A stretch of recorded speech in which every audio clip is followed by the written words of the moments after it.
Back to the Culture Call on Praise 93.3 with L. Spencer Smith. Our desire is to reach and empower the community by discussing a cross-section of relevant topics from various perspectives that are essential to its growth and interpersonal connections. Be sure to save our call-in number, 205-752-4800. Be sure to install the free Praise 93.3 app so you can send L. Spencer Smith a message or topic idea. Search for WTSK in your app store. This is a world premiere. Great morning, precious people. You know what time it is. That's right. It's time for the number one talk show right here, The Culture Call, with yours truly, L. Spencer Smith, right here on Praise 93.3 FM. This is indeed the place where Tuscaloosa meets the world. And for the next 2 hours from 10 a.m. to 12 p.m., we're going to be talking a little bit about everything. That's right, from society to sports, education to economics, from religion to relationships. And as always, we are here to create a safe space. That's right, a safe space to have empowering conversations. That's right, empowering, controversial, and yes, sometimes provocative conversations. And guess what? You can call in, we can chat it up, and we can learn here together right on the Culture Call. Want to send a special shout out to those of you who are joining us for the first time, to the CC family. That's right, the Culture Call family. We want to thank you for being a part of our neighborhood this morning, our community. It's important to us. That's right. And we're grateful that you've tuned in for the first time. And it doesn't matter what you're doing, whether you're at your cubicle, you're at your desk, if you're traveling, we are glad to have you here listening to the Culture Call. And I promise you, it's going to bless you real good as we talk about some things. That's right. We talk about things here on the Culture Call. All of you who listen to me every day, our recurring listeners, our consistent, committed listeners, thank you so very much. We could not be the number one talk show here in West Alabama without you. And that's the only way that we can do it. Every day you listen to us and you tell everybody, hey, have you checked that man on the Culture Call at 10 a.m.? You need to tell them. That's right. Tell them that we are here every day. And let's explode. Let's join. Let's make this what it needs to be. Absolutely. Listen, always finally want to send a shout out to Brother Jay. That's right. Brother Jay, he sends this thing blazing to me every day. He's here from 5 to 10, and he passes me that revival baton, and I try to run on to see what the end is going to be. That's right. And make sure that we keep it locked right here remain the number one station. Everything we do right here on Praise 93.3 is taking it to the next level, and we cannot do that without you. But definitely want to send a shout out to Brother Jay, who makes it happen every morning. Always want to encourage you, if you haven't done so already, to go to your app store on your Apple and or your Android device and download Praise 93.3 FM, our app. That's right, our app. If you download it on your phone, guess what? You can hear us, be a part of all of the programming, the Culture Call, the morning gospel with Brother Jay, all throughout the day. You can find out news. It will send you alerts. Tell you about weather. You need to download that free 99 app. It does not cost you a thing. That's right. And you can hear Praise 93.3 from all around the world. Dare I say, even all around the country. Whether you're in Portland, Oregon, whether you're in Las Vegas, Nevada, Dallas, Texas, or if you're right here in Tuscaloosa, Mobile, Montgomery, Huntsville. We are so glad. Birmingham, glad to have you on. Gordo, glad to have you. Reform, Adlersville, Bola G, Utah. Listen, the whole state, everywhere you can listen to us on our app. So make sure that you do that, okay? Good deal. Listen, we need you to go ahead and send in your public service announcements or what's going on at your church or your organization at culturecall.praise@gmail.com. That's culturecall.praise@gmail.com. And give us an opportunity to let everybody, Lottie, Dottie, and everybody know what's happening in your neck of the woods, in your sorority, your fraternity, whether you are an artist, that's right, getting ready to do a recording or a concert, or a preacher getting ready to have a revival or start a church. Doesn't matter. We want to let everybody know the great and wonderful things that you are doing.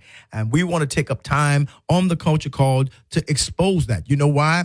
because that's our part of making sure you know how valuable you are, you and what you do are to our community, because we do it better when we do it together. Always keep this number on lock just in case if you have a comment, you want to call in, you want to chat it up with me, 205-752-4800. That's 205-752-4800. Call into the show and be a part of the conversation. Listen, go ahead and follow me on social media, Facebook. I am the Culture Call, and you can go ahead and like that. We've been getting an increase of likes on our Facebook page, and I'm so grateful for that. Thank you, you, and definitely you.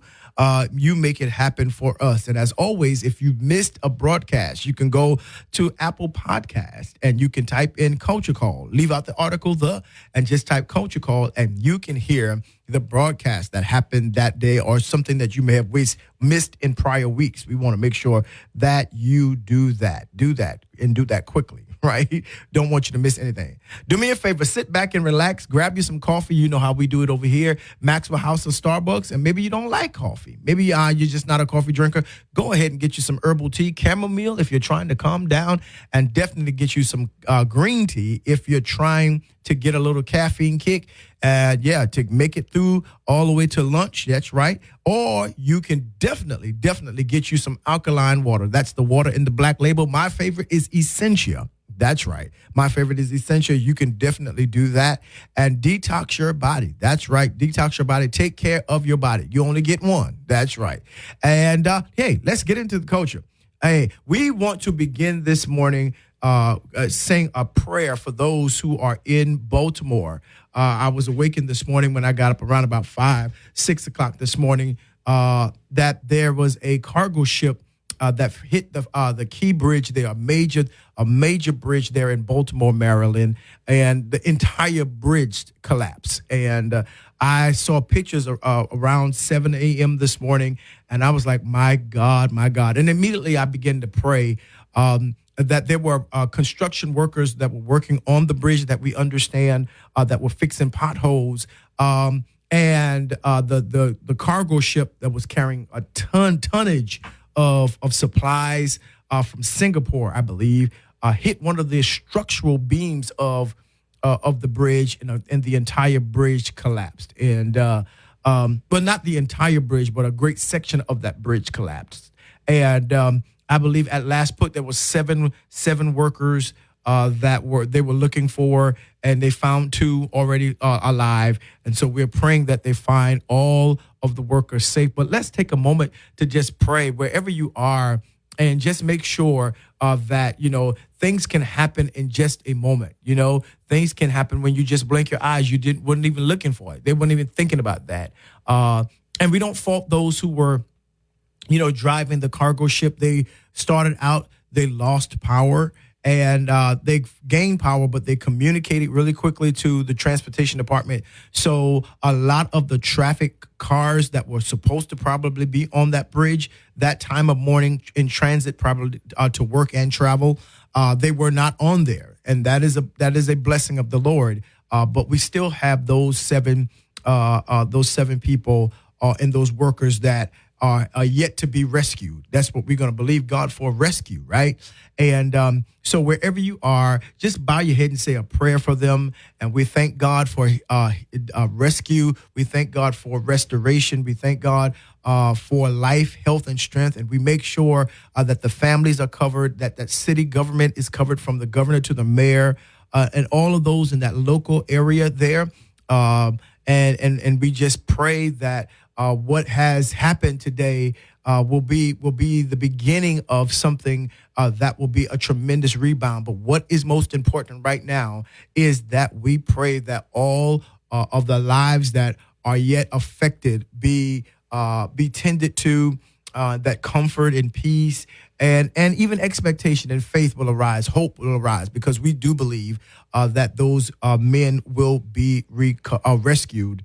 And more so than that entire area would be safe, definitely. So, as you're walking around, as you're on your lunch break today, at your desk, you can just say a quick prayer for them in Jesus' name, that all will be well. That is our declaration here this morning on the Culture Call, that in Baltimore, all will be well. Absolutely. Absolutely. Listen, so much going on, as we are in the midst of Holy Week, and I'm juggling. I'm doing a whole lot of juggling acts because this week is a very important week for pastors, and probably one of our most busy weeks for those of us who are pastors of churches. And so we praying and covering all the pastors as well. I want to make sure that we do exactly what we're supposed to do this week, bringing people into an understanding and to a knowledge of what I consider to be the greatest week on the face of the planet, and that is the death, burial, and resurrection of Jesus Christ. And we commemorate that. We started this past Sunday at the Impact Nation Fellowship Church in Alberta City, which that's the church that I pastor. We started this week, and we know that this entire week it marks some kind of messianic, salvific movement that Jesus was doing, moving toward Golgotha's Hill, Calvary. And of course, Good Friday is on Friday, this Friday, and of course, moving into Resurrection Sunday, that's this week. So I hope that you all are prepared. In my house, we are excited. We've been excited. This is my daughter's favorite time of year. All of that. I mean, and when I tell you favorite time, church, she goes all the way out. I mean, I'm talking about black dress on Friday. I'm telling you, she just, and Sunday praising. It's just a great time of year for us to remember and to commemorate. But not only that, this is the prime time to mix commemoration with celebration, right? Because we know how the story ends, and it is exciting. And that story ending the way that it did, him rising on the third day, has eternal implications for all of us on this morning. And though we go through the vicissitudes of life, the truth about the story, the truth of the gospel story is that he rose again. And because he rose again, and if we believe in him, guess what? We will rise as well, right? And I think that's important. That is important. And let's not forget that as we are, getting new dresses and new hats and new suits and getting Easter baskets and all those things are cool in their places. All those things are good in their places, because we've done that generationally, historically. But I want us to make sure that we don't lose the focus of this being the most holy week of the year, understanding that at the end of the day and the beginning and all throughout, that he did it just for you and I. No man takes his life, but he laid it down just for us. And so we should have a renewed sense of worth and value, a renewed sense of consciousness, a renewed sense of conscience, right? The way that we think, the way that we feel, the way that we begin to process life, that someone loved us enough for all time. Yeah, backwards, forwards, and where we are, where we've been, and where we're getting ready to go, that there was a man on this earth sent by God, wrapped in flesh, that gave his life up for us. We know that life was a process. The giving up that life was a process. We know about the torture. We know about the suffering. We know about the collusion with the Jewish leaders and the Roman government. We know all about that. We know all about give us Barabbas. We know all about that, right? But watch this. But him giving his life for us gives us right. I love it because my granddaddy told us that when we were little children. I read it in the Bible, and I believe it with all of my heart that his life has given us the right to have not just eternal life, but abundant life. Yeah? That's John 10:10, y'all. For the thief come but to steal, kill, and to destroy. He says, I am come that you might have life and life more abundantly. That life more abundantly is life Zoe, the God kind of life. I want you to recover the God kind of life that was lost in the garden through Adam. I want you to have that. And he says, hey, John 3:16, we say it every year, that God so loved the world that he gave his only begotten son, that whosoever believe upon him shall not perish, but have what? Everlasting life. And then he says, he didn't come to condemn the world, but that the world through him might be saved, right? So this is what we celebrate on Praise 93. I'm telling you, this is the week, y'all. This is the week. And if you can't tell it, you should be able to see me. You should see me in the studio. I'm super excited. He's sitting up straight because I love focusing on Holy Week.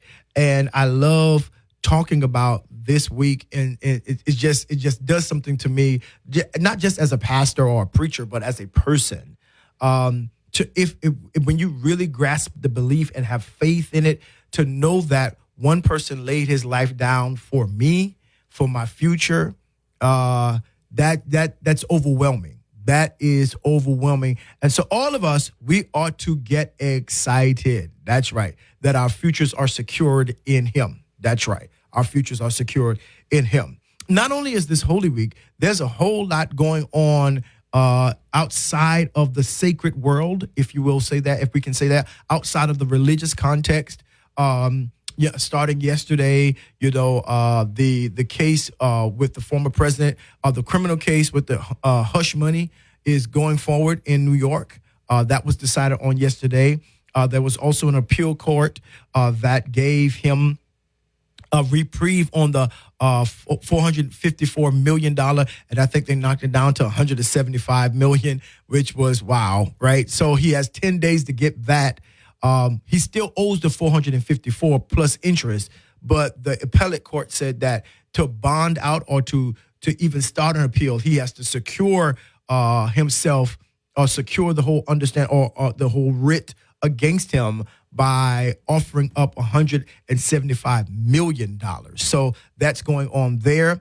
What else is going on in the world today? Oh, the Supreme Court is in session right now. They're listening to hear arguments concerning this abortion drug that people have been taking, but the pro-life contingency is now appearing before the Supreme Court, and the FDA and those who are pro-abortion are making arguments right now to see what they're going to do with this new drug, Melfrestone or something like that. Yeah, that one. They're trying to see what's happening there. So we'll keep our eye on that just to make sure that you are abreast with that. So you see there's a whole lot going on. And what I want to focus on today is how you need to compartmentalize, because all of this stuff can be overwhelming. Literally, y'all, culture call. Literally yesterday, I just simply, the spirit inside of me just said, put your phone down. Just chill out. Just detox, relax. Because one of the things that can happen is that you lose your peace and your state of mind and your ability to really process properly when there's so many things coming at you, right? And this morning, even as we talk about frustration and how to come from under frustration, because, this whole week is a week supposedly of celebration, but there are so many people right now that are suffering under frustration. They are frustrated by something in their lives, right? And one of the things I tell people about frustration is that you cannot, you don't measure your circumstance by people who are around you. I think that's very important. A lot of times we get frustrated because guess what? I'm looking at somebody else's paper. I'm worrying about somebody else's business. Last week everybody was talking about the coming queen, the coming queen of in England and all of that, Catherine, and everybody's just, I'm like, they're just flustered. I'm like, why are you frustrated about it? If she doesn't want to tell you what's going on with her, if the castle or whatever, the monarchy doesn't want to tell you what's happening in their business, why are you so upset? Do you not have anything going on in your life? So a lot of times frustration can come because I'm so busy entrenched and entrapped in other people's worlds and lives and so much business. And see, right now, the way the media is set up and the way television is set up, nothing cuts off. Nothing goes away. When we were raised, and there may be some of you can remember this who were listening to me this morning, that when we were raised, there was a time that radio went off. There was a time that television went off, and you knew it was going off. There were only three, maybe four TV stations: ABC, CBS, NBC, and then PBS will be on this public broadcasting service network. That will be on that strange channel. You would have to, flip, right? But there was a designated time for it to go off. Watch now. Watch where I'm going with this. There was a designated time to go off, and they played the Star Spangled Banner, and then they just, this sign that, okay, all the broadcast was going off, right? that was if you were able to stay up that late, and we were only able to stay up maybe that late in the summer, right? So we really never caught when TV went off during the school term because, hey, you were in bed, right? But because things now don't go off, it doesn't give our minds, it doesn't give us time to process, it doesn't give us time to retreat and to have a personal Sabbath to kind of detox our lives from what happened during the day. I mean, news stays on 24 hours a day, cable stations stay on 24 hours a day, music stations stay on 24 hours a day, and people now, they can't even sleep without the television being on. That's kind of oxymoronic to me, but they got the TV on and you cut the TV off, they wake up and say, well, why'd you cut the TV off? Well, because you were asleep. Well, cut it back on because I can't go to sleep without the TV. Not even understanding that, psychologists say that when you look at if you look at high stress, high tension, violent things, horrible things, horror, scream movies, frightening movies, while you're asleep, that thing gets into your subconscious and you start creating negative dreams and nightmares and all of that, right? That your brain never stops receiving information. Why? Because your ears really never stop hearing, right? Because it's oftentimes what our ears hear that create images in our minds, right? And so when we are in this world of never stopping, we very rarely take a vacation. We very rarely, we're rushing to eat. We don't take our full lunch break. We don't take time off, our PTO, right? Because, at a certain time, you can get that some jobs give you the money for all the time you didn't take. And so in our minds, money is more important than rest and vacation. And then, a brother Jay and I were just talking about that. And then you don't rest when you need to rest. Then you retire, and then you try to get all the rest in, and then your body begins to say, okay, well, you don't want to be here anymore because it's so used to running. You've never treated your body with vacation. You never assigned your body a Sabbath. You've never given your body a rest. And now you're frustrated with every aspect of your life. Culture call. That is not a way to live life. Let me say this again. That is not the way you and I should live life. That you cannot go from just one frustrated thing, or better yet, one frustration to another, right? Frustration in the home, frustration on the job, frustration with at church, frustration with, everything you do is surrounded with something that gets on your nerves really quickly. And you and I need to designate what the scriptures call and what the Hebrew songwriters call a Selah. We see that word in the Bible, and we say it with such fervor, Selah. Well, actually, if you really understand, it's a musical notation, and it's not supposed to be said. The word Selah is not supposed to be said. Selah is a word that designates rest and think about it, right? So if you are a musician or somebody who's ever seen music on a staff, there are things called rest, little signs called rest, and we don't say anything there. It just means to be quiet right there. So when the scripture says blah blah blah blah blah, Selah, what it means is stop, don't say anything, think about it, pause there. It's a mini Sabbath, right? Until you get to the end of the passage, and it's important for us to learn how to build our lives around our selahs, that we've got to come to places of rest, places of refocus, places of rejuvenation, reinvigoration, right? We've got to learn how to give ourselves our own revival. And sometimes, watch this, y'all. You ready for this one? Culture call. Sometimes our revival is in our rest. I know it sounds kind of oxymoronic. I know it sounds like, what? Yeah. Sometimes rest is your revival, and revival is rest, right? It's important for us to learn how to get away and partition our lives from the frustrations of the world. Now, see, today I'm going to be paying attention to a whole lot of what's going on because I got to bring you we got to have something to talk about, right? But then there's a place, even in my research day to day, that I just say, hey, you know what? I'm not going to do anything. I'm not going to do anything. I do that when I'm studying for a sermon on Sunday, right? I just don't, I don't put this phone down, go lay down, go, drink you some tea or something, get you some water, hydrate, think, sit up on the back porch, look out, look at your grass, do whatever it is, just rest, right? You cannot have all of these things happening in your life and in your mind, and you don't address frustration properly, because if you do not, what will happen is that frustration undealt with would lead to, somatic diseases, psychosomatic, your mind, it raises your blood pressure, makes your sugar spike. If you're a diabetic, it can cause you to really, if it goes severe, it can cause your internal organs to begin to shut down and turn on itself because it has a lot of frustration and anxiety there, right? You got to begin to think about, how am I going to deal with the frustration and the consistent rat race in my life? I think this is a good week to think about that. How am I going to readjust my world?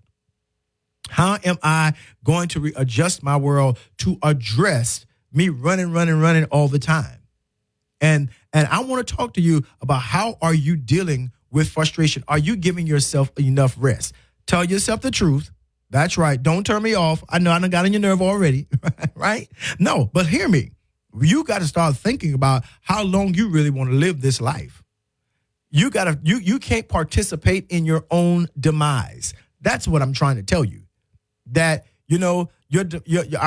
our death is going to come whenever it comes. All of us in a line moving toward that direction. We don't know where we are in line, and you can't go to the back of the line and delay it. But what you can do is choose better choices to make sure that you give your life the fullest chance it has to be all that you have been created to be. So we're going to be talking about that today. In the midst of all of this, where is your oasis? We're going to help you find it today on The Culture Call with yours truly, L. Spencer Smith, right here on Praise 93.3. Keep it right here. We've got so much more to come, I'm telling you, and it's going to bless your socks off. Be back.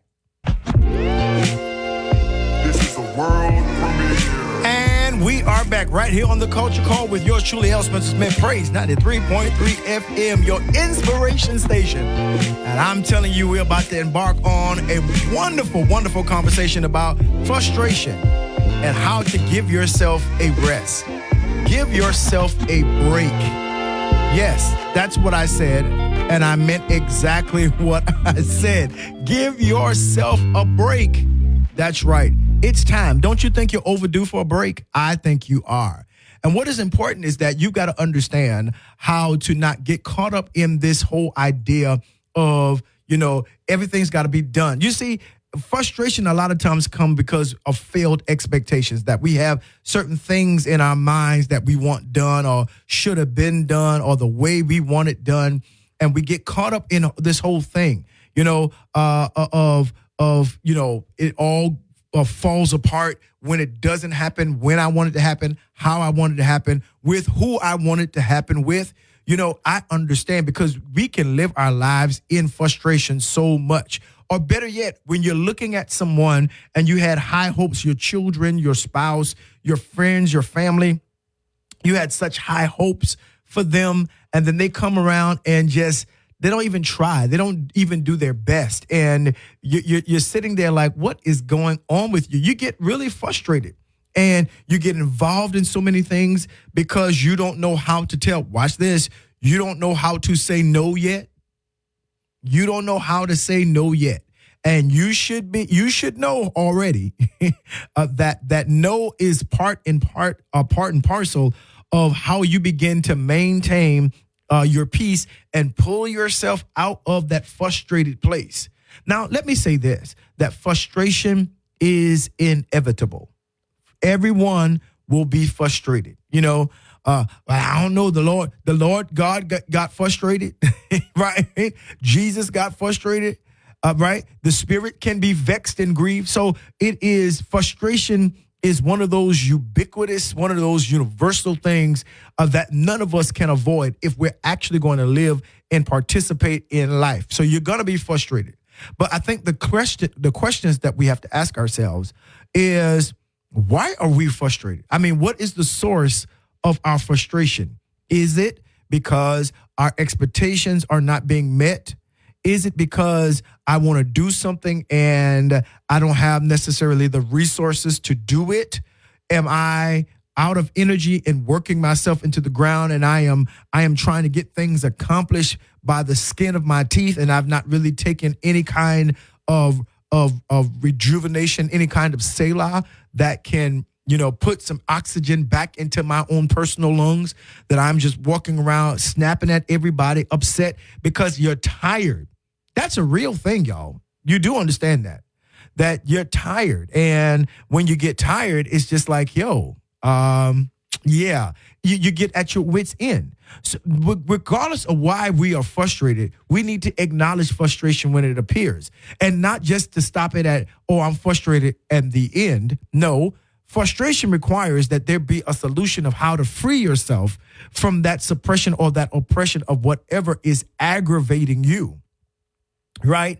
I've dealt with people, even in my own self, right? I've dealt with times where there was just an aggravation, and to verbally quantify it, to verbally qualify it was difficult because it was the convergence of so many things happening in my life, in my world, and me putting more pressure on myself. Let me say this again. Me putting more pressure on myself than what is reality. And I remember one of those days, I was frustrated with my wife. I was frustrated with my children, frustrated with church, frustrated with music. I'm talking about I was just frustrated. And so I went over to my mom's house, and she was just sitting there, and, my dad was still living at the time, and they looked at me and said, "What's wrong with you, boy?" And so I was like, "Nothing." I gave them a really dry nothing, right? And so my daddy looked at me. He said, "Okay, I'm going to ask you one more time. What's wrong with you?" And I was like, "Nothing." And he said, "Okay, you'll tell me later." And then my mom said, "Okay, all right. You drove all the way over here. What is wrong with you?" I said, "I'm just tired, blah, blah, blah." And I began to give her a litany of things. And then my dad walked back in the room, and he's like, "See, I knew something was wrong. You came in here. You barely said hello good to us." I was like, "Is the boy losing his mind?" Because I'm from the generation, you respect your parents, you respect your elders. You don't come in there and not talk to grown folks. And I mean, I think I was like 40 something at the time. So yeah, so I'm talking about, you didn't come into the house and not speak, And I just kind of had that kind of frustrated attitude. And my mom gave me a book, and she said something to me, and she said the book was called, I think it was, Don't Sweat the Small Stuff.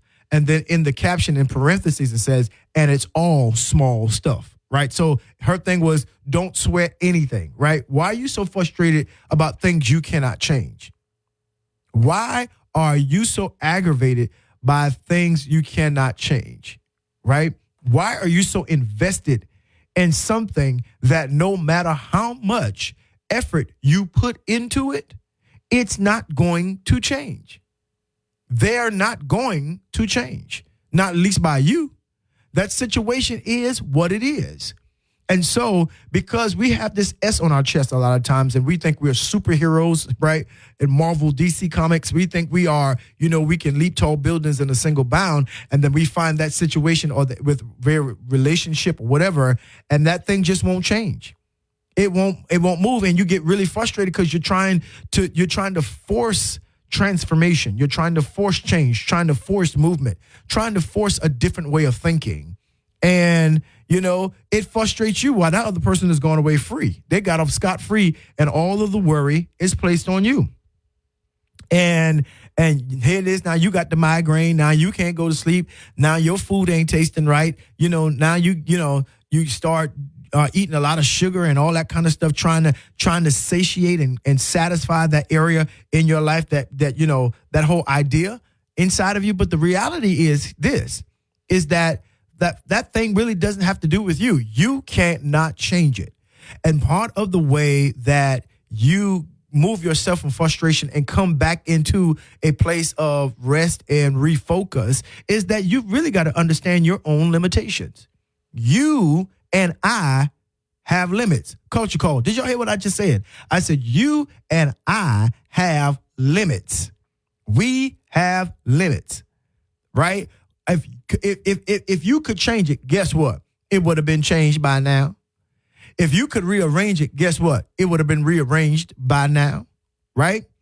If you could pay for it, if you could afford it, you would have had it by now. But the matter is that, number one, you are frustrated because time won't let you manipulate it. Woo, my goodness. Time and timing. See, time has a timing, and you can't manipulate time. Time won't let you do it. I just told you all of us are in a line, and you can't go to the back of the line because, death is inconvenient. We just don't know when it's going to happen. So we live life to the full. And part of living life to the full is knowing what part of me, what do I need to give my energy to the most, right? That some people are so busy building a lifestyle that they forget to live their life. They're so busy working. They're so busy trying to be famous. They're so busy trying to get that money. And all those things are right in their place and in their timing. But if you try to rush it, if you try to move too fast, see, here's the deal. I was doing this research on late bloomers. Late bloomers were used to be some of the most frustrated because in their teens, in their 20s, in their 30s, in their early 40s, this knew because everybody else was young, everybody else was vibrant, their friends, and, they were doing their things. And my goodness, they was just, what about me, Lord? And so they was sitting in a circle and a cycle to where they kept asking, what about me? What am I going to do? When is it going to be my turn? Right? Why is everybody getting past me? Why is everybody, getting the job before me? Why are they getting the award before me? Why are they building before me? Why are they, all of these things? And they begin to live a life of frustration. So think about it. They lived at least what? 3 decades of frustration. When timing makes all of the difference. That there is a thing that's called a late bloomer. There is a sort of thing that says, yes. See, here's what I love about the text, that God makes all things beautiful in its time. Everything has a time and a purpose underneath the heaven, right? And if you try to rush time, time knows how to outweight you. Time knows how to outtime you. Time knows that you're going to get tired. Time knows that you're going to get frustrated. Time knows. It knows. And time was given to us so that we'll be able to tell the changes in the season. So instead of worrying so much about the finish line, about the end product, enjoy the journey. Time is given so that we will see the changing of the trees, right? That we will see the flowers bloom. We will see the leaves both fall and become rejuvenated on the tree, turn brown and orange, and when they come back green again. There is no reason for you to be frustrated about things that's just what? A matter of time. And so I think that's very important, Culture Call. I was looking at today on the mayor of Baltimore was fielding questions because, of course, during this time of the bridges collapse, everybody wants to know what's the governmental plan, what's XYZ, what's the thing, right? So I mean, they're probably about an hour and a half off of the bridge, the entire bridge collapsing in the water, right? And so a reporter, I don't know whether he was trying to be snarky, but he wasn't a good reporter because here's the question he asked. Now notice what I said. That this is not too far off, maybe about an hour or two away since the bridge literally collapsed. And you have an audience with the Mayor Brandon. That's not his last name. But anyway, and he's answering questions. And so here's the reporter. The reporter says, so how long do you think it's going to take to build the bridge back? And I could tell, the mayor was got frustrated at that question. He said, to be honest with you, right now, at this time, what's most important are the people that are still in the water that we've not rescued. So, there's going to be a time for a conversation of that. And he, as the mayor, having not consulted with the governor, having not consulted with the Secretary of Transportation, not consulted with the Secretary of Homeland Security, without his local municipality, and with none of the state structures have even been consulted. And so for that reporter, who was probably not a good reporter, to ask that question, the mayor brought it back. He said, you know what? We'll answer that when it's time to answer that. But what is most important for this time is that we focus on the lives that we are trying to rescue. And then he moved on.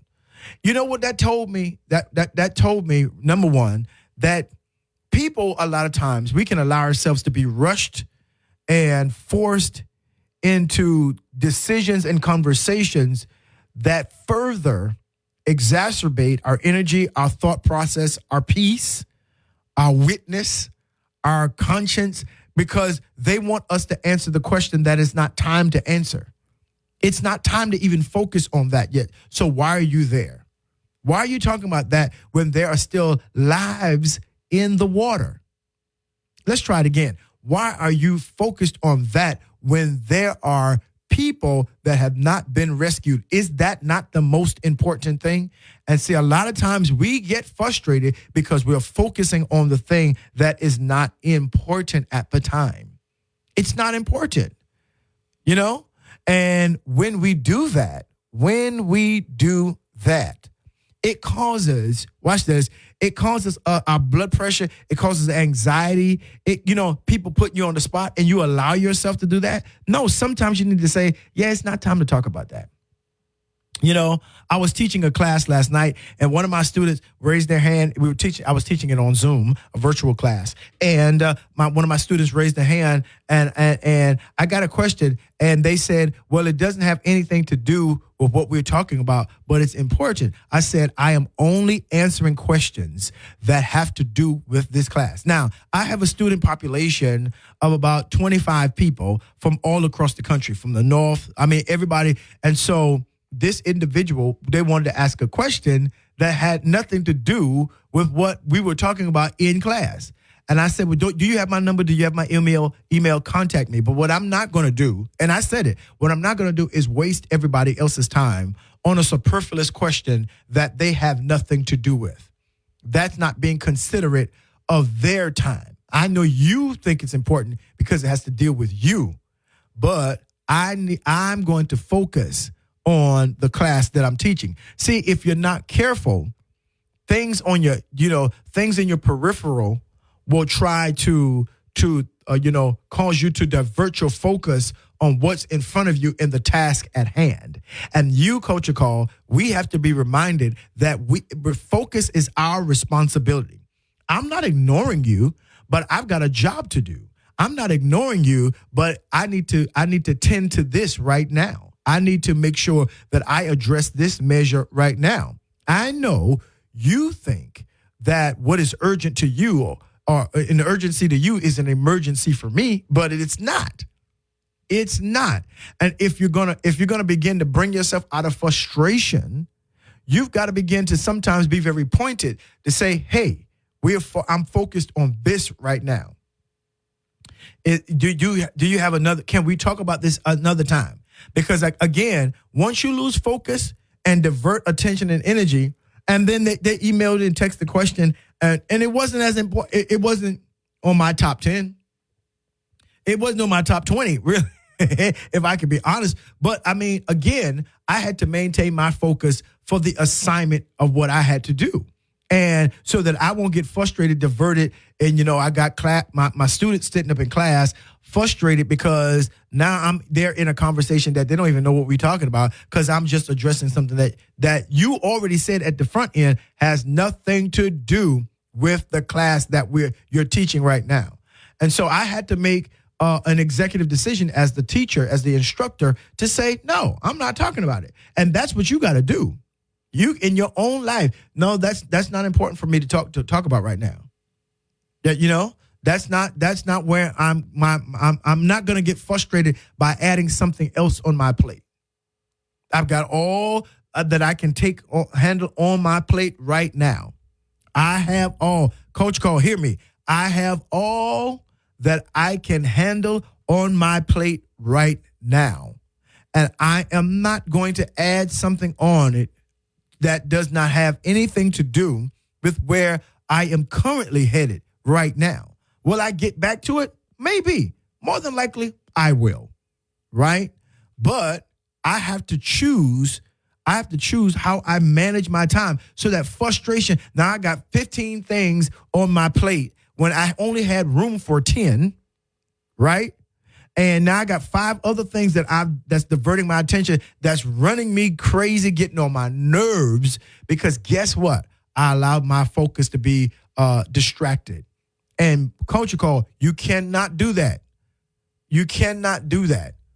What's important to our family now? What's important right now that we need to be working on? What's important to our community right now? I listen, I think Gaza is important. Gaza, yes. What's going on with the Israel-Palestinian conflict is very important in the global context of the world. But we got issues here in our country that we need to focus on. So you're not going to participate in a vote because of a decision that was made over there when you can barely do something over here. Like you marching over there is going to change what over here? See, it's focused, and so we're frustrated unnecessarily. Listen, we got so much to talk about. We're going to help you find your place of peace, because peace is freedom. That's right. Listen, this is your boy, L. Spencer Smith, right here on the Culture Call, Praise 93.3. Keep it right here. There's more to come. This is a world premiere. And we are back. That's right. It's the top of the hour right here on the Culture Call, Praise 93.3 with yours truly, L. Spencer Smith. I'm telling you, we're having a wonderful conversation. We're trying to free you from frustration, trying to see if we can get you some peace and some Selah in your life. That's right. That's what we want to do, to make sure that you are good. You are good. You know, it's important for us to take time for ourselves and to not allow, a lot of auxiliary and ancillary things to happen, the things that happen around us, to not be so invested in things that we can't even control, that we have nothing, nothing to do with. I am really, really, really big on that. As I've gotten a little older and a little bit more gray in my hair, I'm learning how to value my time, how to value my peace, right? And how to, hey, that has nothing to do with me. That right there, to staff, to delegate, to empower others, to be who they are called to be, and to be who they are supposed to be, as God has positioned them around me, right?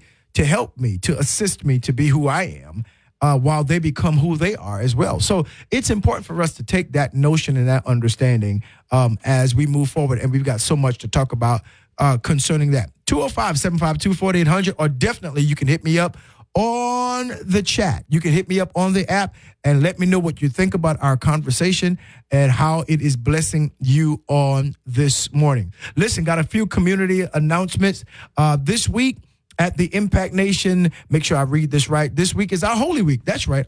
I'm the pastor. How did I forget that, right? This week is our Holy Week beginning on Thursday. We begin our Holy Week revival, 2-night revival with Pastor Greg Morris from the New Zion Missionary Baptist Church right in Northport, Alabama. He's going to open us up on Thursday, and on Friday, we have our very own Elder Romel Gibson from the Impact Nation. He is going to close us out, and our Friday, Good Friday commemoration and communion services. It's going to be a wonderful, wonderful time those 2 nights. Then on Saturday at 11 a.m. on our campus, we're going to have a community barbecue and fun day and Easter egg hunt for all of the children in our community. Not just our churches, but all over the Alberta community. We're going to have bouncy houses and, things for the kids, have games and Easter egg hunt. I might get me a basket and go out there and try to find me some eggs or whatever. But it's going to be wonderful, wonderful, wonderful that entire day. And then on Sunday will be our resurrection service, right? And we're going to, yours truly is going to be closing out a wonderful week. Listen, I want to invite one and all to be a part of our service, be a part of our Holy Week services. It's happening beginning on Thursday night. And I am so super excited about it all. That's right. That I am super excited about it all.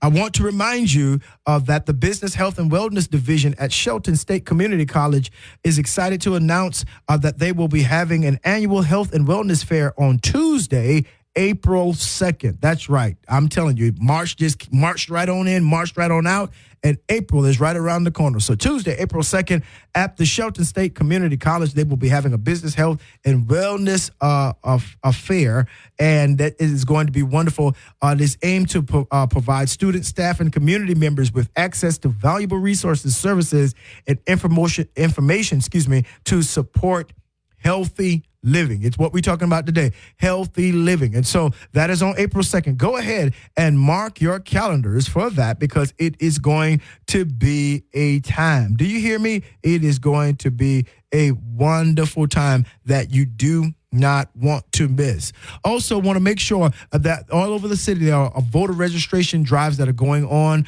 Make sure, even now, I know it's just March and we're waiting for, many of you going to wait till the fall. Don't do it then. Don't do it then. There's so many situations and laws and lawsuits going on right now that's trying to purge voter rolls, right? Make sure you have all of the proper identification, right? Make sure that you know where you're supposed to vote. Better yet, make sure that you're registered to vote, right? Especially if you're going to be 18, but before the election, if you're a young person, make sure if your child is available to vote, that every vote counts. Don't listen to these folks talking about your vote don't count and they're trying to suppress it, because if it didn't count, why are you trying to suppress my vote? You see what I'm saying? Nonetheless, yeah, let's make sure we do what we're supposed to do and go ahead and register to vote. Register to vote. And I know there's going to be something at our Saturday event, our community event, in terms of voter registration, to make sure that you're able to do that in our area. So, hey, wherever it is, go ahead, if you've not done so already, and register to vote, right? Make sure that you send your public service announcements to me at culturecall.praise@gmail.com. That's culturecall.praise@gmail.com. Or you can send it via the message on our social media page on Facebook, the Culture Call. You can send it message. You can put it on the posting on the front, and we will read it as a part of our broadcast whenever you send it. We want everybody to know exactly what's going on where you are. Right? Good deal. So here's the deal, y'all. As we begin to talk about, how do we come from under frustration? Because I get that all the time. People feel like I'm the pastor, so I should have all the answers. And and the truth be told, I'm the kind of person that if I don't have an answer, I'm going to research. I'm going to study. You're going to send me into a cave, because I'm going to study so that the next time I see you, if I don't have it right then, I'm going to be able to at least answer you, or to direct you into the trajectory to where you can get a solution. You can get an answer, because I don't want you to be, out here and you don't have the answers that you need, right? And so one of the things that I think is very important to us is that I get asked, how do I get out of this frustration? How did I get out of this frustration? Well, I started off telling you already in the last hour, right? That number one, what do you have to do with this? I mean, what is your role in this area of frustration? What is your, for real, what is your role? Are you an onlooker? Are you a direct participant? Is it going to affect you, right? And if it's going to affect you, in what way, right? And I ask really questions, because sometimes you can detox and unroll people. That's a better word. Right, you can unroll people out of frustration and get their minds ready and get that joy back and get their clarity and focus back. If you just ask them some questions on the front, what does this have to do with you? Peter was getting frustrated with Jesus in John. I think that's chapter 20. Yeah, John 20. And Jesus says, Peter, do you love me? Feed my sheep, feed my lamb and sheep. And, Peter was getting frustrated because Jesus had asked him 3 times, right? And there was, of course, a method to Jesus's madness right there when he asked Peter that 3 times, right? That was reminiscent of the cock crowing 3 times, right? When he denied him. Yeah, that part. And so he says, he looks at John, because the Bible says that he looks at the disciple that Jesus loved and said, well, what is he going to do? What is he going to do? And Jesus said, if I should that he tarry until I come, until I return, that's what I'll do. But what does it have to do with you? And I think when we talk about frustration, we need to take a page out of that. What does it have to do with you?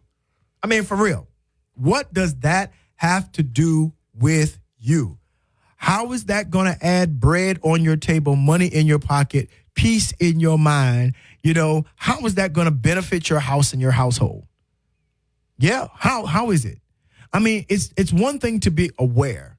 It's one thing to know it, but to be frustrated by it, today everybody's getting frustrated because they're trying to be structural and civil engineers. They want to tell you, well, the bridge shouldn't have broke down and all this X, Y, Z and all this. And then they'll start over saying, well, of course, I'm not a civil engineer. So then why are you even giving an opinion? Why are you allowing that to even take up space? Like the mayor said, hey, there are people that's still in the water. What you worried about that for? And then you have a structural engineer comes on and says, listen, what y'all don't understand is the tonnage and the speed of that cargo ship, right? Hitting a support spot in the right spot,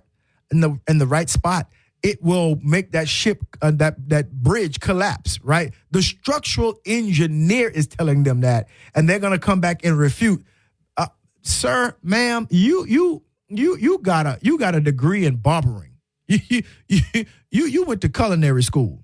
You went to school for elementary education. How are you? This person has been, in school for all this time, and they're telling you that if the cargo ship hit the bridge at the right spot, then this was the right thing. Number 2, the bridge was built in 1977.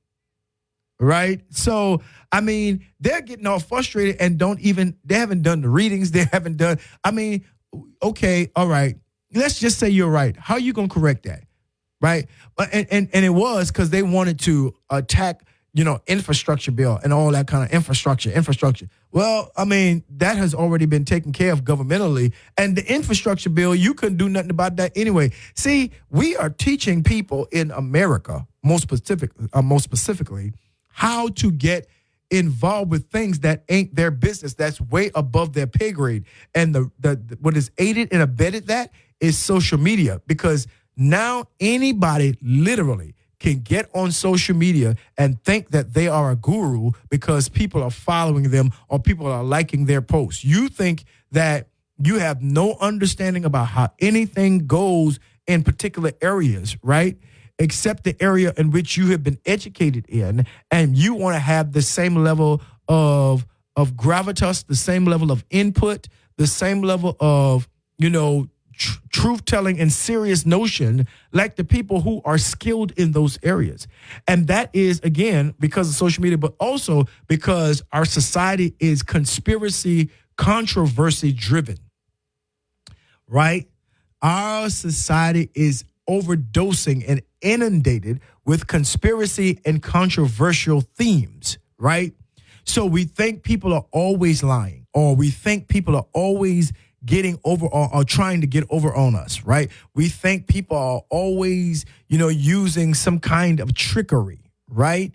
And so we feel like we're going to tell the story of this and the story of that, right? You got people, just now they find a tragedy, and then people come out of the woodworks and they want to talk about a tragedy because there's something about me too. That happened to me too, or I know about this, that brings, the ignorant out of the woodwork, or not. And when I say ignorant, I'm not talking about brain smarts. But ignorance just simply means in the dark. You just don't know about things, but you see that talking about this brings a level of people to follow you and to, to say something, you want to have an input on it so that you can get some recognition, right? And all of that, they're frustrated and they're upset about things that have literally, culture call, nothing to do with them.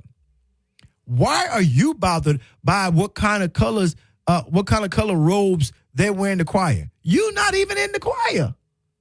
You didn't pay for no robe. They didn't have to consult you. Those folks wanted to wear orange and maroon for their church robes. You come on Christmas, Mother's Day, and Easter. Why are you so frustrated that Sister Mabel got on an orange and maroon robe? Why? What does that have to do with you? Either you're going to sing with the choir, either you're going to be blessed by them, or, you're not going to come to church. What is your vested interest? And if you're going to get out of frustration and maintain your peace, you got to start asking yourself some critical questions. And that is, why am I so invested in this? How is this going to better my life? Yeah. Because here it is. You ready? Are you ready? I'm going to say something really big, culture call. I'm going to say, here it is. You are not important in every situation. Yeah. Your input and your input, your view is not that important in every situation. And I say the majority of situations. Yeah, it's not important. You all over the place. And my question is, are you just nosy? Anybody? Yeah. Are you just nosy? Or watch this. Are you just so concerned?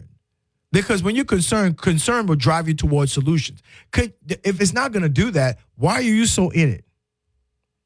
Huh? Why are you so in it? That is something that I want to know. When people say, well, I'm frustrated. Why? Why are you frustrated about that? Why are you upset about that? And frustration, the only way, if you're frustrated, what's the solution? How are you going to get out of frustration?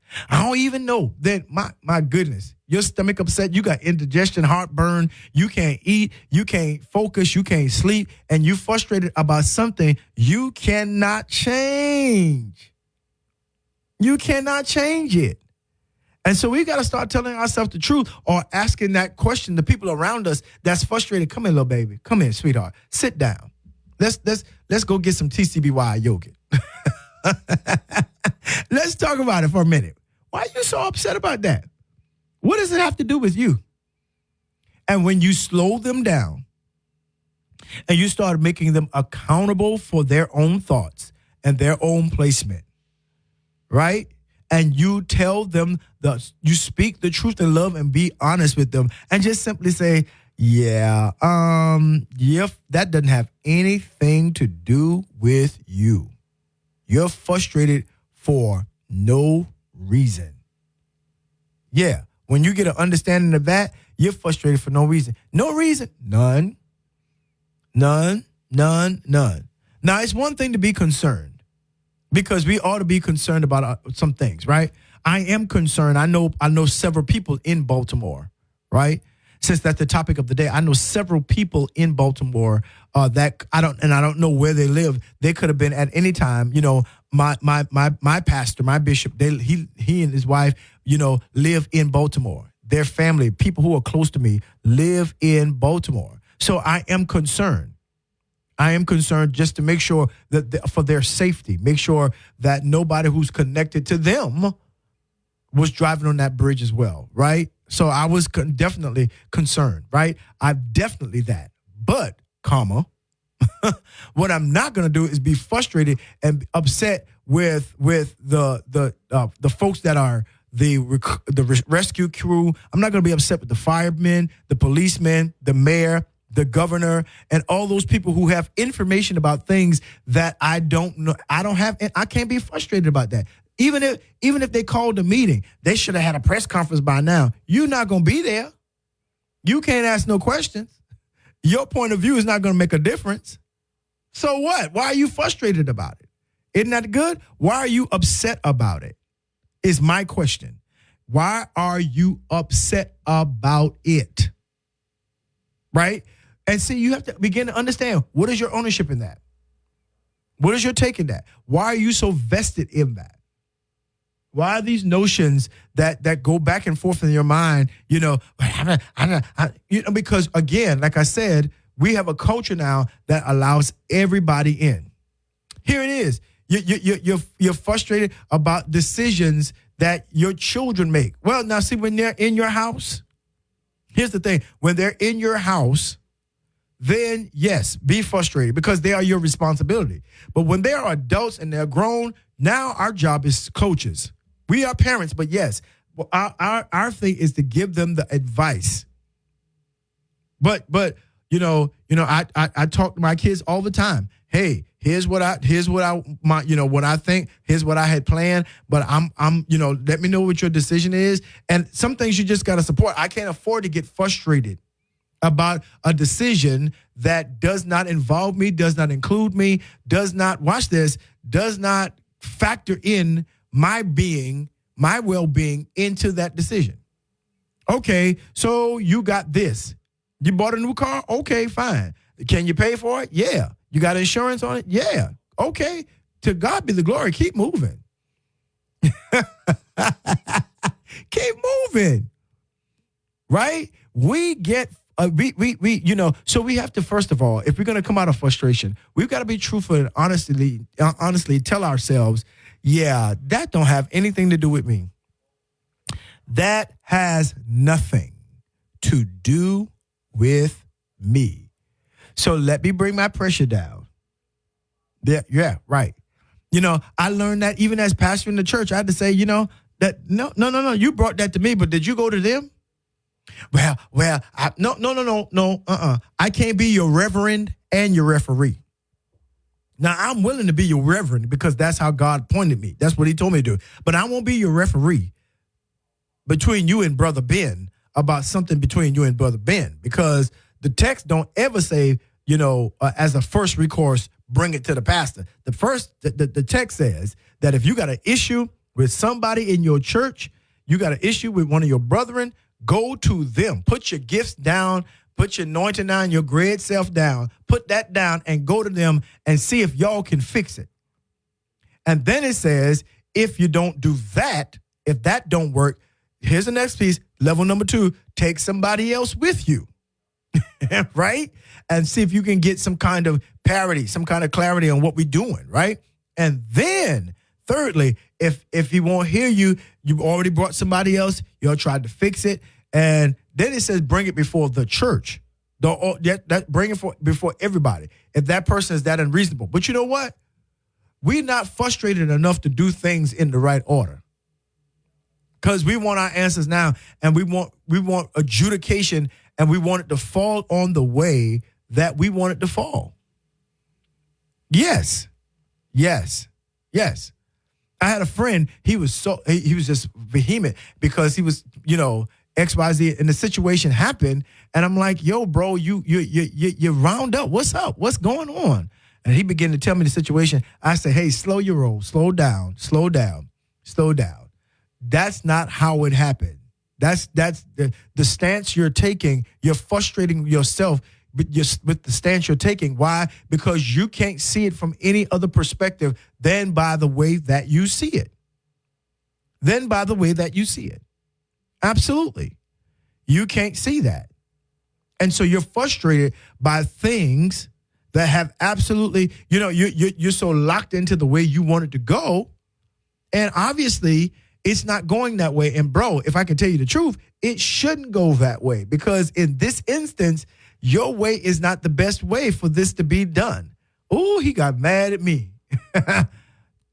CC, Culture Call. That man got mad at me. And I was like, yo, hey, I'm your boy. I'm your friend. I'm just trying to tell you what's truth that's going to free you.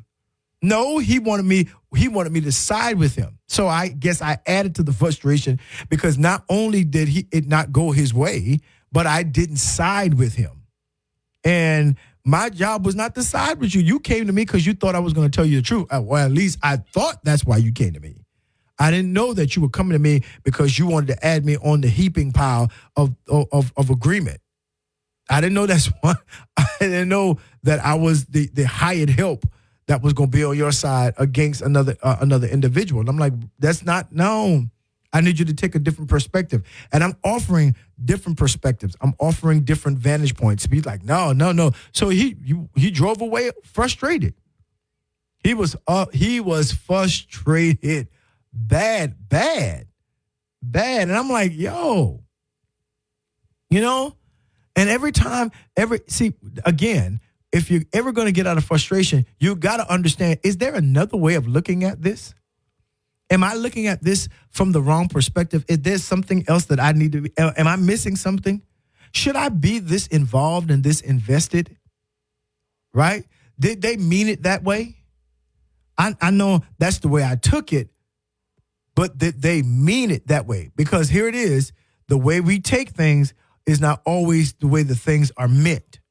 So do I have the right perspective on that? Yeah. I know you're ready to turn over the desk at your job. I know that you're ready to fight your coworker because they looked at you a certain way, they said something. But when you go and try to get clarity, if you go and you should get clarity, say, did you mean X, Y, Z? Did you mean to say so? Because guess what?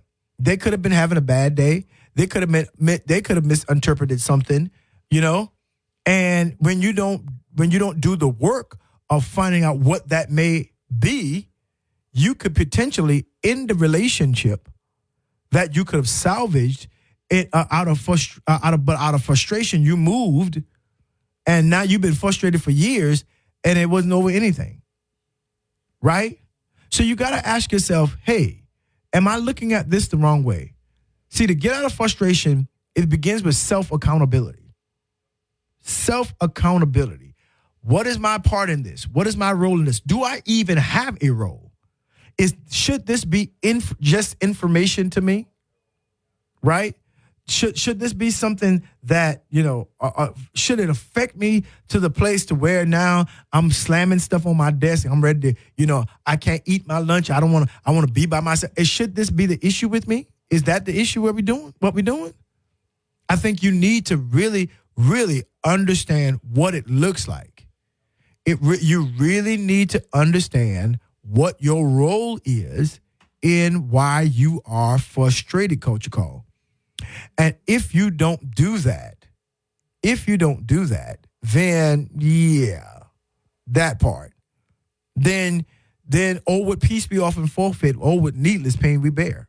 I mean, because because frustration does that. And then thirdly, frustration could be because there was an action or a level of action that you should have taken that you delayed, and now you're trying to catch up. That procrastination can lead to frustration. That there was something that you were supposed to attend to that you did not. Yeah, you didn't do it, and now you're frustrated because time is still rolling, time is still moving. You have to figure out how to bottle up time and stop the clock and stop the watch or rewind it to give yourself more time. Now you're aggravated. Now you're frustrated because I should have did it on, last week, and because it was due this week, and now it's Tuesday and it's due tomorrow morning, right? And now you're frustrated.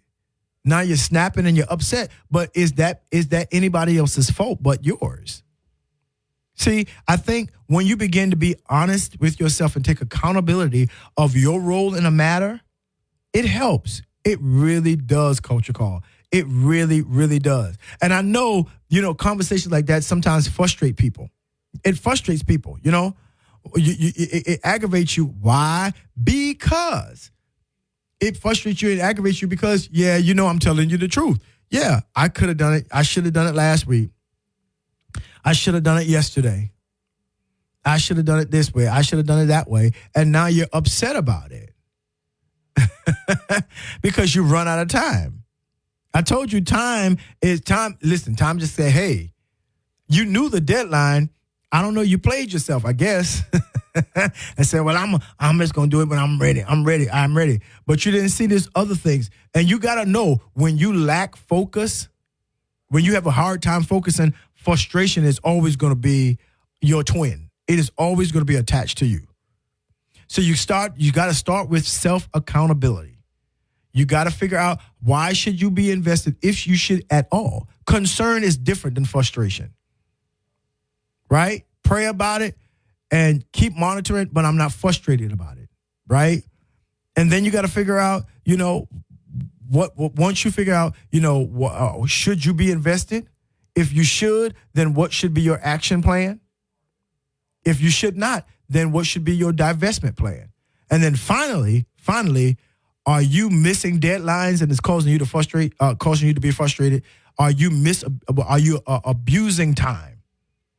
And time has run out, and now you're scrambling everywhere. You're frustrated because I got to get so much done, that you didn't utilize the time. See, once you're honest and self-accountable, you can begin to get yourself delivered from frustration. Listen, this is your boy, L. Spencer Smith, right here on The Culture Call. Praise 93.3, your inspiration station. Got more to come? Stay right here. This is a world premiere. And we are back right here on The Culture Call with yours truly, L. Spencer Smith. Praise 93.3. That's right, your inspiration station on your number one talk show. Absolutely.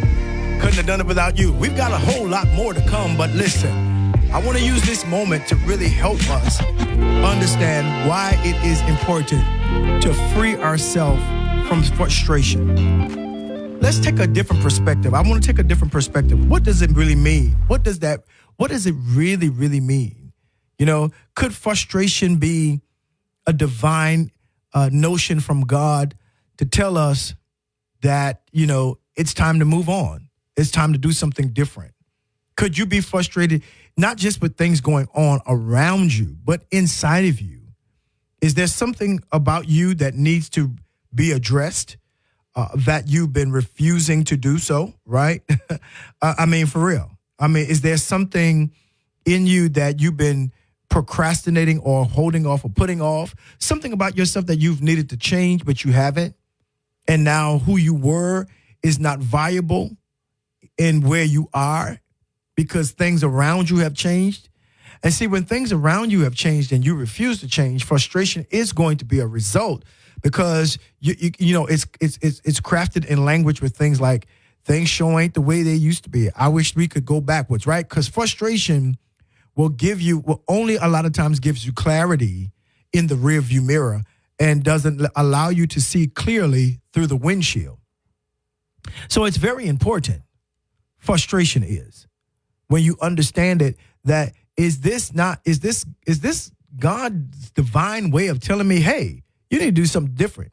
You need to go back to school. You need to make a decision here. You've been around this mountain long enough. You've been doing this too long. And you're so, dogmatically holding on to what you like about yourself, I've been doing this way all along. I've been doing this X, Y, Z, and ABC. Okay, good deal. Listen, I get it. You love the way you do things. But brother, sister, the world is a-changing. It is. It's changing. And again, I don't think, as much as people are trying to get it to go backwards, to our chagrin, to our own detriment, because some people are trying to go back to slavery time. They're trying to go back to pre-civil rights time. And I don't know about you, but that ain't gonna never happen. No. Right? You're used to a simpler time. I get it. But you're living in this time. And this is what I teach people all of the time, especially my seniors in church. I say, I understand sociologists has us divided by, generations, the silent generation, the baby boomer generation, Generation X, Generation Y, the millennials, Generation Y, Generation Z, Generation Alpha. I get all of those different kinds of segmenting of us, sectioning off us off to say this what it marks this time, this what marks that time. And that's good when you think about history. That's cool when you look about historical events. But here's what I tell our seniors and everybody in our church, that if you are still alive now, this is your generation. Let me say that again. If you are still alive today, right now, that this is your generation. It still is. If you got up this morning, was able to stretch, whatever you were able to do, and it doesn't matter whether you're 60, 70, 80, 90 years old, you're hearing me, and this is your generation. This is still your generation, and it will stop being your generation when you leave here. Right? And so that means I got to know what's happening in my generation. I got to see what my part is if I'm still alive. See, here's the deal. Some folks are frustrated because they're waiting on something when something is literally waiting on them. Let me say that again. That a lot of people are frustrated because they are waiting on something that, quite frankly, is waiting on them. Let me give you an example, a good Bible example. The children of Israel were frustrated because they didn't get to the promised land, in a timely fashion. But guess what? The promised land was waiting on them. You're frustrated. They were upset, frustrated, in rebellion, mad at Moses, mad at everybody else, kind of quasi mad at God because, hey, how come? No, and God was like, no, you should have been there by now. It's you that's holding yourself up. You frustrated, watch this, with you. Because guess what? You're the one that I gave the vision to. You're the one that I gave the dream to. You're the one that I've given the energy to. And so while you're sitting in your chair, while you're shelling your peas and eating your coffee and a piece of biscuit or cornbread, you need to be thinking, if I am still here, am I just here as an observer? Am I just here to sit on the front porch and watch life pass me by until the mortician comes to get me, until the ambulance comes to take me? No. If you are still alive, you have work to do. There is still something for you to do. If you still got ability to do it, then yes, you still are a part of shaping and molding this generation. What about mentoring? What about creating something in your community where you pass on your knowledge and your wisdom to children and young adults, and youth and young adults about how your life was in the 50s and the 60s, in the 70s. Why not do that? Why not start something? Why not be a part of a program that teaches manners and etiquette, right? Don't just sit back and watch the television, because the media is designed to create a specific narrative. Let me say that again. The media is designed to create a particular narrative. They're trying to shape something, right? At one hand, they're upset and they say that we're lazy. And on the other hand, they say, well, they got too many jobs. So let's get DEI out. Let's get diversity, equity, and inclusion out. And you got to figure out, on one hand, they say you're not having enough babies. So no abortion. On the other hand, they're saying, man, they got all these kids out of wedlock. Wait a minute, hold it. See, they're trying to create a narrative to frustrate you. Somebody is in a room right now saying it's a good idea. They're using deception. They're using, manipulation to make you think a thing. And so is that the sum total of your life? Is that what your life is getting ready to be like for the rest of your life? Because no man knows when their time is up. Nobody knows that.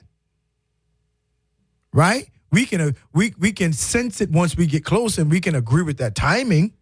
But at the end of the day, the last word is not yours. It's not mine. So while I'm here, I got to work while it's day. I can't sit and be frustrated. Oh, the young people, they're doing what are you doing to help the young people? Oh, the church ain't doing. What are you doing to help the church? Oh, this ain't. What are you doing to help that? That ain't like it used to be. Okay, what are you doing? They ain't got this in the schools, and they ain't got no. Okay. What are you doing about it? Ain't no need to be frustrated about it if you're not willing to be a part, what, of the solution, Culture Call. That's important. That's how value comes in life. That's how you begin to see yourself moving. Yeah, moving and shifting and going to this and doing to that and all the, you got to get up. You got to get up, get out, and do something. That was a hip hop song back in the day. You got to get up, get out, and do something. No, don't sit there and being frustrated. Don't sit there. And then there are others of you who are doing too much. You're frustrated because you're being stretched beyond capacity. You need to have a Selah. Your plate was designed for 10 things. You got 20 things on your plate. It's time to fire 10. Huh? Frustration doesn't have to last always. It's a decision that we make. Culture Call, frustration is a decision that we make. We allow it to abide there. Right? And that's why I said frustration will end, number one, if you obey what you're supposed to be doing. If you do what you've been created to do, if you do what God tells you to do, you can do that. It'll end your frustration. Or it's promoting you and prompting you to go ahead and go into another direction. If you go into that direction, frustration will be over. It'll subside. Right? You're frustrated because you're looking at too many things happening at one time and you're not participating in doing anything. Then if you get up and get out and do something, that frustration will be over. See, again, the whole idea of frustration is that you must hold yourself accountable to my part in this whole scheme of things. And if you don't do that, here's the deal. If you don't do that, then frustration is only going to increase and it's not going to help you. It's not going to help your body. It's not going to help your mind. And it is going to eventually break your spirit. It's going to give you to the end at the end of the day, it's going to be like, oh, what is this all for? This is all useless. It doesn't mean anything. That's going to be the framework of your mind. If you do not understand what is your part in it. Again, to all of y'all structural engineers that just got your degree today, let them people take care of that bridge in Baltimore. Pray for the families. Don't be frustrated. Pray for the families. If there's anyone lost because I haven't checked yet, pray for the comfort and peace. Get out of that. Get out of that whole idea. Sometimes you're frustrated because you really think your opinion matters where it does not. So go ahead and discipline yourself and say, you know what? Like my grandmama used to say, my daddy's side, Myrtle Dewberry used to tell me, that don't come before me. And that was her way of saying, hey, I ain't got nothing to do with that. That doesn't keep me up at night. No, I'm not getting into that. Yeah, and that's what you need. Put that phone down to that gossiping person, and they trying to rile you up. Well, no. Did you see what such? No, they ain't got nothing to do with me. Did you see that child? That child was doing such and so forth, and they do it all the time. And now you all frustrated and wound up. No, you need to say, you know what? Yeah, let's talk about something else. If we gonna talk, let's talk about something else because I don't want to talk about that. I don't have anything to say about that. Yeah, I don't want to say anything that's not on my plate. I don't have no room for that. Watch this. I'll call you back later. I'll text you back later. I'm kind of busy right now.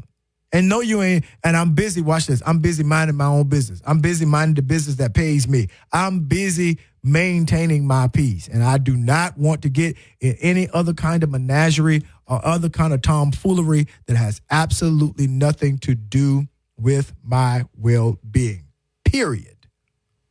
See, and you got to be willing to say that. You got to be willing to stand 10 toes down on that and make sure you like, hey, nope. Doesn't have a thing to do with me. You don't have to be frustrated. Trust God. Fire yourself from that which does not concern you and do what you're supposed to do. That's right. And take a break. Yes. Get a Pepsi and a smile, a Coke and a smile, get a pack of nabs, and just go around, walk around the park. But fire yourself from the stuff that you know you're not supposed to be doing, and maintain your peace. Find a Selah and watch how your life, your blood pressure, all that stuff, watch how everything just starts adjusting itself. Listen. This is your boy, L. Spencer Smith, right here on the Culture Call, Praise 93.3 FM. Listen, I see the runway on another fabulous show, but I need you to keep it right here. Got a little bit more to go. Don't miss it. This is a world premiere. Well, we are about to land this plane. That's right. On another show, another great show, the Culture Call. Yes, and I want to thank each and every one of you who have tuned in with me, been hanging out with me for this last 2 hours as we talked about frustration, how we can free ourselves from it, what's the source of it, and how we probably need to admit that a lot of our frustrations are self-induced, that, you know, a lot of us are not minding our business like we should. I know that's hard for us to know. Church folks sometimes don't like to hear that. But the truth of the matter is, hey, you know, that's the reality, that we are frustrated about a whole lot of things that we can change and cannot change, and then frustrated about the things that we could change but have not made the resolved change. And I think that is important for us to take accountability to all of the things that are aggravating us in life. I think aggravation, again, is a natural part of life. It's how we learn and how we come to know to change. You know what I'm saying?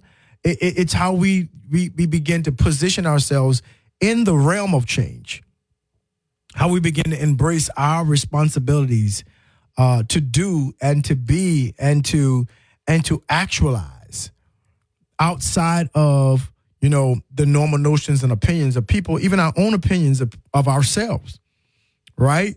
That we learn how to garner what belongs to us, that we learn how to gain focus, or better yet, refocus, how we begin to move away from distractions that may cause us to be frustrated, to aggravate us, you know, because those things have a deleterious effect on your body, right? Your blood pressure, your diabetes, as I said before, and your internal organs, your kidneys, your liver, all those things, you know, when you get in frustration and you get wound up about a bunch of stuff that you can't control or that's not really any of your business or outside of the parameter of your energy, and you put that in, you know, in your face and in your place and your eye sockets and all of that, you know, it really, you know, sometimes we don't even understand, you know, what comes up, you know, what's really being affected by that. That's why I want to really encourage you to confront frustration. Confront it, right? It could be a good thing or a bad thing, right? But it's definitely a thing that must be confronted, good or bad. No matter how you see it, you have the responsibility to address that thing. And if you don't address it as a responsible individual, if you don't say anything about it, if you're just sitting on your porch being mad, you know, popping pills, having headaches, then I think the issue is you. Yeah. And like my mom and my daddy sat me down and said, hey, don't sweat the small stuff. And it's all small stuff. If you can change it, you know, change it. You know, that God grant me the serenity and the peace to change the things that I can, to accept the things that I cannot change, and the wisdom to know the difference. That you'll learn I can't change that. So I can't be frustrated with that because I can't change it. I have no responsibility. I have no energy to change it. And when you do that, you will find that your sleep will be better, your dreams will be better, your energy will be increased, your appetite will come back, and your mind will be cleared to see all that you need to see. Listen, like my grandmama and my mama would say at the end of every phone call, I love you a bushel, I love you a peck, and I love you a hug around the neck. This is the Culture Call with yours truly, L. Spencer Smith, right here on your inspiration station, Praise 93.3 FM. Hoping and praying that you have a wonderful day. Be at peace. Love intentionally. That's right. Every time you can, love somebody. and do good to everybody in your path. Until tomorrow, y'all be blessed. Peace.